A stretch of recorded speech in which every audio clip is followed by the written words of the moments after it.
자식이라는 이름만으로 평생 곁에 두어야 한다고 생각하십니까? 피를 나눈 사이라는 이유로 어떤 관계든 끝까지 붙들고 가야 옳다고 믿으십니까? 하지만 다산 정약용은 말합니다. 부모 자식 간이라 해도 때로는 과감히 보내야 할 순간이 있다고. 아니, 오히려 진정으로 자식을 사랑한다면 손을 놓아주어야 한다고 말입니다. 정약용은 유배지에서 두 아들에게 수많은 편지를 보냈습니다.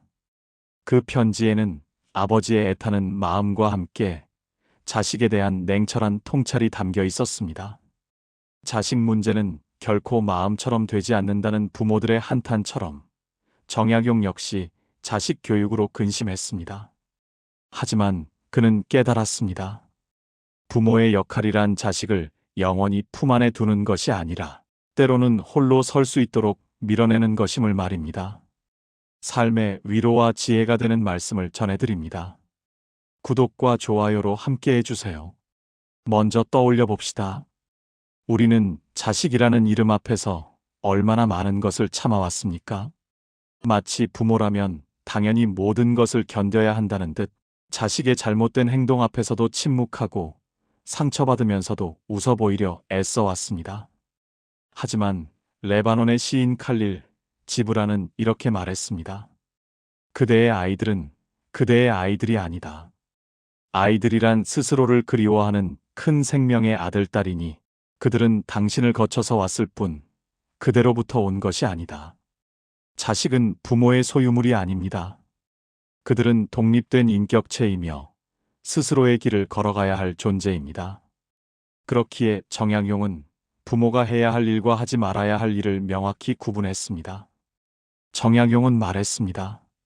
좋은 관계는 삶을 풍요롭게 하지만 나쁜 관계는 삶의 에너지를 고갈시킨다. 이는 부모 자식 간에도 예외가 아닙니다. 오히려 가장 가까운 사이이기에 잘못된 관계가 주는 상처는 더욱 깊고 오래갑니다. 그럼 지금부터 정약용이 말하는 아무리 자식이라 해도 과감히 보내야 하는 5가지 유형의 자식에 대해 하나하나 살펴보겠습니다. 첫 번째 유형은 부모를 도구로 여기는 자식입니다. 필요할 때만 찾아오고 무언가를 요구하기 위해서만 연락하는 자식 말입니다. 정약용은 이렇게 강조했습니다. 천하를 다스리려면 먼저 국가를 다스려야 하며 국가를 다스리려면 먼저 가정을 다스려야 하고 가정을 다스리려면 먼저 자신의 마음을 다스려야 한다. 가정의 근본은 서로에 대한 존중과 사랑에서 시작됩니다. 하지만 부모를 단지 물질적 지원자로만 여기는 자식은 그 근본을 무너뜨립니다. 여러분도 경험해 보셨을 겁니다. 평소에는 안부 전화 한 통 없다가 돈이 필요하거나 무언가 부탁할 일이 생기면 그제야 연락하는 자식의 모습을 처음에는 자식이니까 당연하다고 생각하며 흔쾌히 도와줍니다.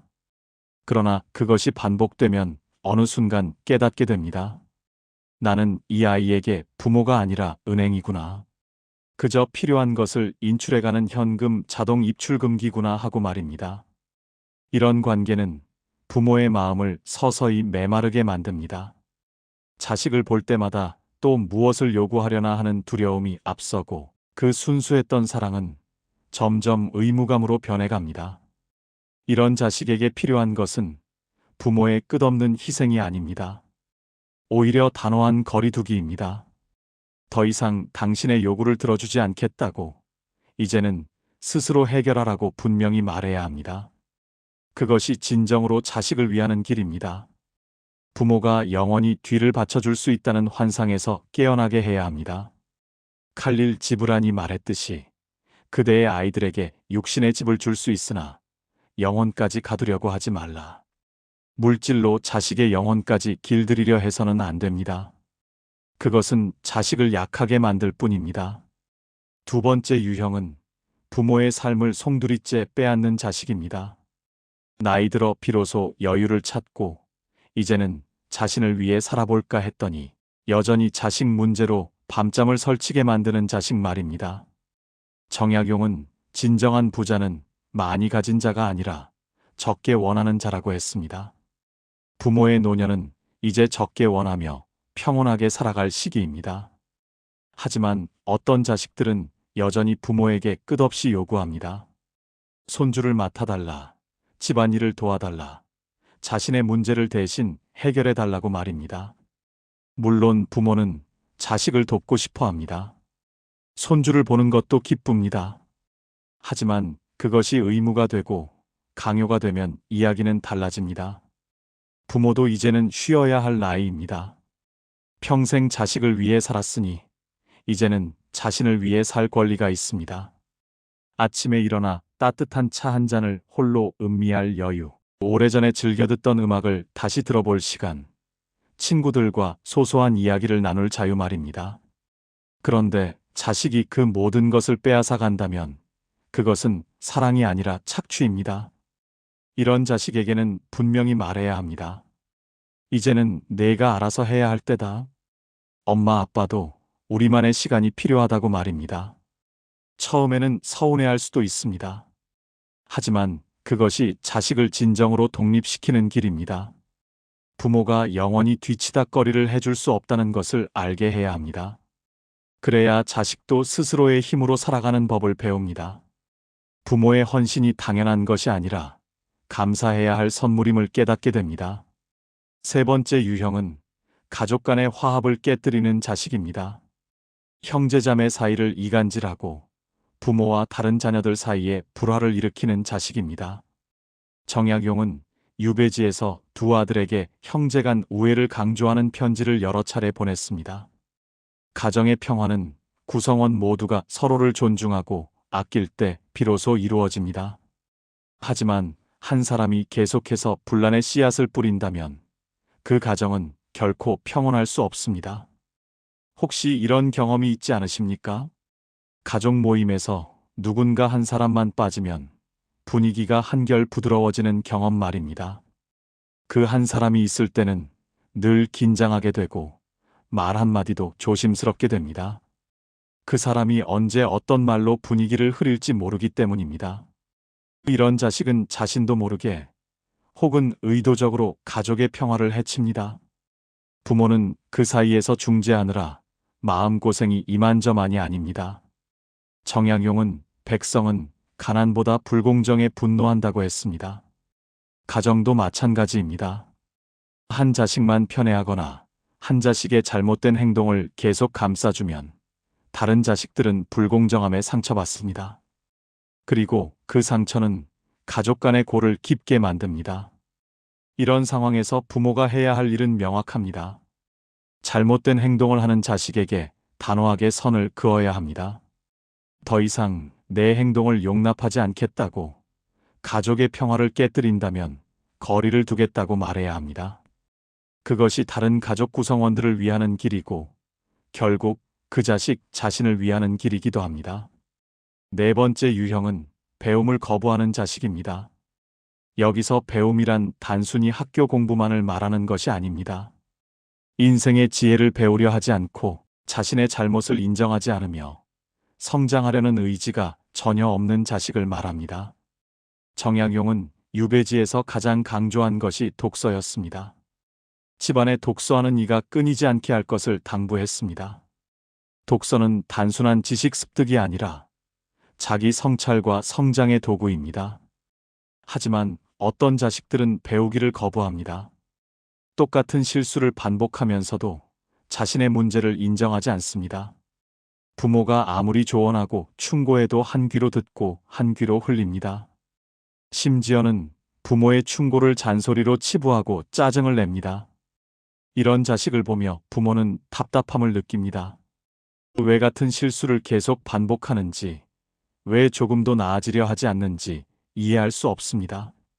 정약용은 아들들에게 편지를 보냈습니다. 내가 전부터 너희들에게 편지를 보내 학문에 힘쓰라고 말한 것이 이미 여러 차례였을 테지. 그런데 너희들은 한 조목도 묻는 적이 없더구나. 어찌 너희들은 이다지도 내 말을 마음에 새겨두지 않느냐. 정약용도 자식이 자신의 말을 듣지 않는 것에 실망했습니다.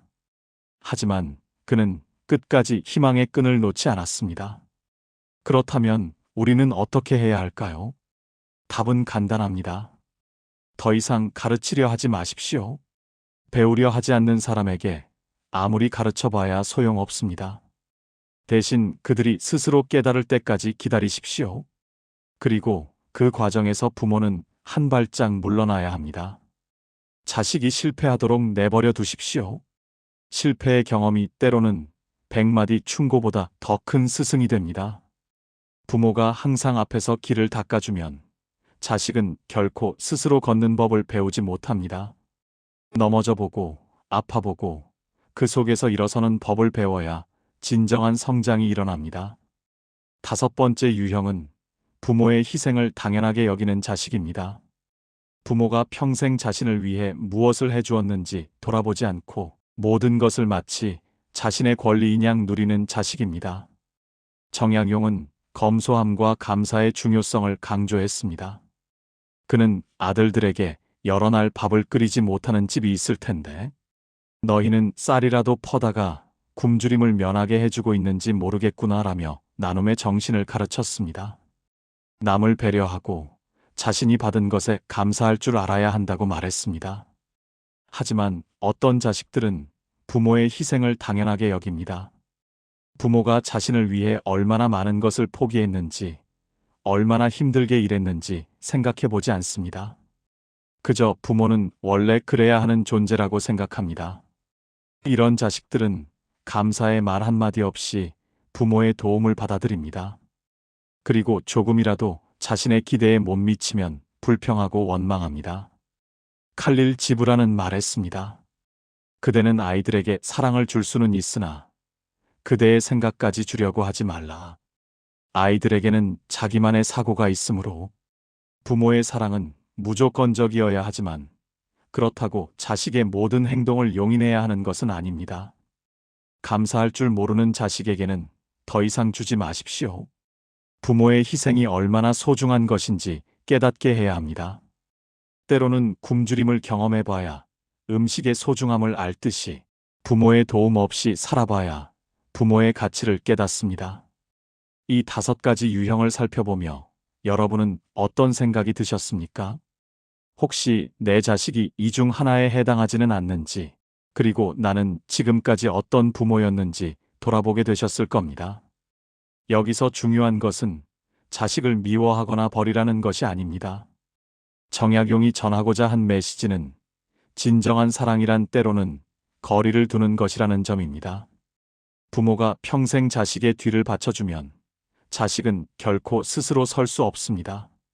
마치 깁스를 한 다리가 근육이 약해지듯 부모의 과보호는 자식을 약하게 만듭니다. 진정으로 자식을 사랑한다면 때로는 과감히 손을 놓아야 합니다. 넘어지도록 내버려 두고 실패를 경험하게 하고 스스로 일어서는 법을 배우게 해야 합니다. 그것이 고통스럽고 힘든 과정이지만 결국 자식을 강하게 만드는 유일한 길입니다. 정약용은 3가지 중요한 교훈을 남겼습니다. 첫째, 가정의 평화는 자기 자신의 마음을 다스리는 데서 시작된다. 부모가 먼저 자신의 마음을 바로잡아야 자식도 바르게 자랍니다. 둘째, 진정한 풍요로움은 많이 가진 것이 아니라 적게 원하는 데 있다. 자식에게 물질을 주는 것보다 중요한 것은 만족할 줄 아는 마음을 가르치는 것입니다. 셋째, 배움을 멈추지 않는 가정이 살아남는다. 자식이 계속해서 배우고 성장하도록 격려해야 하며 그것을 거부한다면 과감히 거리를 두어야 합니다. 여러분도 떠올려 보십시오. 자식 때문에 얼마나 많은 밤을 뜬 눈으로 지새웠는지, 얼마나 많은 눈물을 흘렸는지 말입니다. 그 모든 시간이 헛되지 않으려면 때로는 용기 있는 결단이 필요합니다. 자식을 영원히 품 안에 둘 수는 없습니다. 언젠가는 보내야 합니다. 그렇다면 지금이 그때일 수도 있습니다. 자식이 진정으로 독립하고 스스로의 힘으로 살아갈 수 있도록 밀어내야 할 때입니다. 칼릴 지브란의 말처럼 그대가 아이들과 같이 되려고 애쓰는 것은 좋으나 아이들을 그대와 같이 만들려고 애쓰지는 말라. 생명은 뒤로 물러가지 않으며 결코 어제에 머무는 법이 없으므로 자식은 부모의 복사본이 아닙니다. 그들은 새로운 세대이며 새로운 길을 걸어가야 할 존재입니다. 부모가 할 일은 그들을 자신과 똑같이 만드는 것이 아니라 그들이 스스로의 길을 찾을 수 있도록 자유를 주는 것입니다. 마지막으로, 만약 지금도 자식 문제로 괴로워하고 계신다면 잠시 멈춰서 스스로에게 물어보시기 바랍니다. 내가 이토록 마음이 괴로운 이유는 자식을 정말 사랑해서일까? 아니면 부모로서의 체면과 의무감 때문일까? 대답은 저마다 다르겠지만 대개는 후자 쪽이 더 많을지 모릅니다. 우리는 자식을 사랑하지만 동시에 우리 자신도 사랑해야 합니다. 자식을 위해 평생을 희생했다면 이제는 우리 자신을 위해 살 권리가 있습니다. 부모의 노년은 자식에게 봉사하는 시간이 아닙니다. 오히려 평생의 노고를 마치고 비로소 자신을 위해 살아가는 시간입니다. 따뜻한 차 한 잔을 홀로 음미하고 오래된 친구와 도란도란 이야기 나누고 책을 읽고 산책을 하고 그렇게 조용히 자신의 시간을 누릴 자격이 있습니다. 자식이 그 평온함을 깨뜨린다면 과감히 거리를 두십시오. 그것이 자식을 위한 길이고 무엇보다 당신 자신을 위한 길입니다. 인생의 후반부는 지나온 시간을 정리하고 진짜 소중한 가치를 발견하는 시기입니다. 그 가치는 자식의 성공도 자식의 인정도 아닙니다. 바로 자기 자신에 대한 이해와 수용입니다. 이 깨달음을 얻으면 자식이 곁에 없어도 마음이 편안해집니다. 오히려 홀로 있는 시간이 더 소중하게 느껴지고 사소한 일상에서도 감사함을 찾게 됩니다. 그리고 그러한 평온함 속에서 진정한 행복을 발견하게 됩니다. 정약용이 우리에게 전하는 메시지는 명확합니다. 부모의 역할은 자식을 영원히 보호하는 것이 아니라 자식이 스스로 살아갈 수 있도록 준비시키는 것입니다. 그리고 때가 되면 과감히 보내는 것입니다. 그것이 쉽지 않다는 것을 압니다. 자식을 향한 사랑은 본능이고 그 사랑 때문에 손을 놓기가 두렵습니다. 하지만 진정한 사랑은 때로는 놓아주는 것입니다. 자식이 날개를 펴고 날아갈 수 있도록 부모는 뒤에서 조용히 지켜보아야 합니다. 끝으로 우리가 왜 부모가 되었고 왜 이렇게 수많은 희생과 고통을 감내해야 하는지에 대한 답은 여전히 어렵습니다. 하지만 분명한 것은 자식은 우리를 거쳐간 존재이지 우리의 소유물이 아니라는 점입니다. 그들은 자신만의 삶을 살아갈 권리가 있고 우리는 그들이 잘 살아가도록 돕되 우리 자신의 삶도 소중히 여겨야 합니다. 부모라는 이름으로 평생을 살았다면 이제는 그 이름을 조금 내려놓고 한 사람의 인간으로 살아갈 시간입니다. 그래서 우리는 말합니다. 때로는 자식을 과감히 보내는 것이 진정한 사랑이다라고. 그리고 자식의 독립이 곧 부모의 자유이며 부모의 평온이 곧 가정의 행복이다라고 말입니다. 이 생각에 도달하면 어딘가 모르게 마음이 가벼워지고 평화가 찾아옵니다. 자식 걱정이 조금 줄어들고 비로소 나 자신을 돌아볼 여유가 생깁니다. 그리고 그러한 순간들을 진정으로 누릴 줄 아는 사람이야말로 노년에 가장 충만하고 여유로운 행복을 누리게 되는 자일 것입니다. 이 영상이 도움이 되셨다면 구독과 좋아요 부탁드립니다. 여러분의 인생 후반부가 평온과 행복으로 가득하기를 진심으로 바랍니다. 감사합니다.